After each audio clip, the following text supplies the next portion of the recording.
I am a firm believer that everyone on the planet can cook delicious food, no matter what their skill level, but I would argue that basic knife skills make every cook's life a lot easier. So today, we're gonna get you from here to here. And the way today's video is structured is we'll start off with just what you need to know to have some solid knife skills, and then move on to some more advanced knife work. First up is how to hold a kitchen knife. Pinch the blade between your thumb and pointer finger and wrap the rest of your fingers around the handle. For most chopping at home, this is the grip you'll always use. Now that you know what to do with your knife hand, let's slice some herbs and you can learn what to do with your other hand. Bundle the leaves up and roll your knuckles forward so your first knuckle is in front of your fingertips, and then touch the side of your knife to your knuckles and push the knife down and forward while you slowly tighten your herb hand to slice through them. This is the basic roll cut, and it is how you'll be chopping most of the time. It may seem dangerous to keep your fingers next to the knife, but this isn't just more efficient. You also have better control of the blade, which ultimately is safer. And so long as you keep your hand in this claw shape, you will not cut yourself. Even when you get to the very end of the bundle or whatever you're cutting, just make sure to keep your fingers in the claw. And one of the most important things is to make sure that your thumb is tucked behind the rest of your fingers. If you want to take what you've sliced and mince it up, I'm going to quickly jump over to some garlic to share what you do. Hold your knife by the handle and put your other hand's wrist onto the cutting board, and then put the knife down and put your fingers on top of the blade and chop up and down. We're gonna get into more advanced versions of the slice and the chop in just a minute, but first let's dice an onion, because it may seem like a specialized method, but there are a few techniques you use when you do it that cover the vast majority of all knife skills, no matter what you're cutting.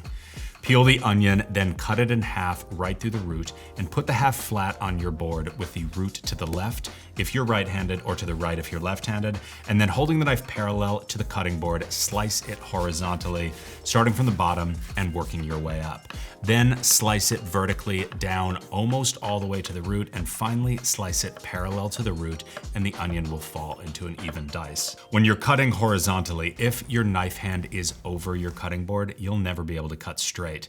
So move the onion right to the edge, and with your knife hand over the edge, it'll be easy to get straight cuts. And when you're holding the onion like this, don't use the normal grip I just showed you. Use your palm and press your fingers out so they won't get cut. Cutting herbs or garlic is one thing, but when you're cutting something big like an onion, it can be helpful to put the palm of your vegetable hand onto the cutting board to give yourself a nice stable platform. And then as your confidence increases, you can raise it up. And you can see that as soon as the section of the onion that you're cutting is larger than the section that you're holding, this entire process becomes a lot more difficult. And with most vegetables, you should just always hold the thicker end of it. But with this process of cutting an onion, there isn't much you can do other than be careful. But when you're doing the final step, once you get past the peak, sometimes I like to flip the onion onto its side and redo both of the vertical cuts. These techniques do not just apply to onions. If you learn them, you'll be able to cut almost anything.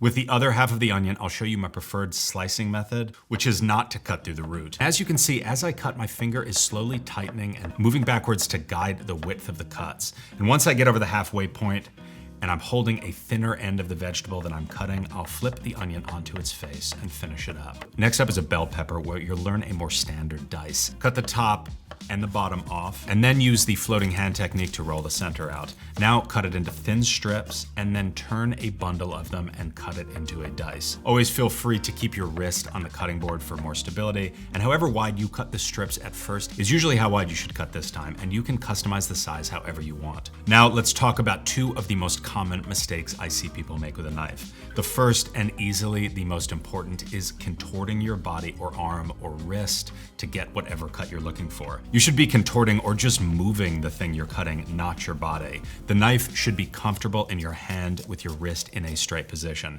You don't want to twist your arm or hand at all. So don't move your body around what you're cutting. Move whatever you're cutting into a position that you can more naturally cut. If you're standing with your hips directly facing the cutting board, your knife is going to be at an angle, and make sure to turn the food, not your body.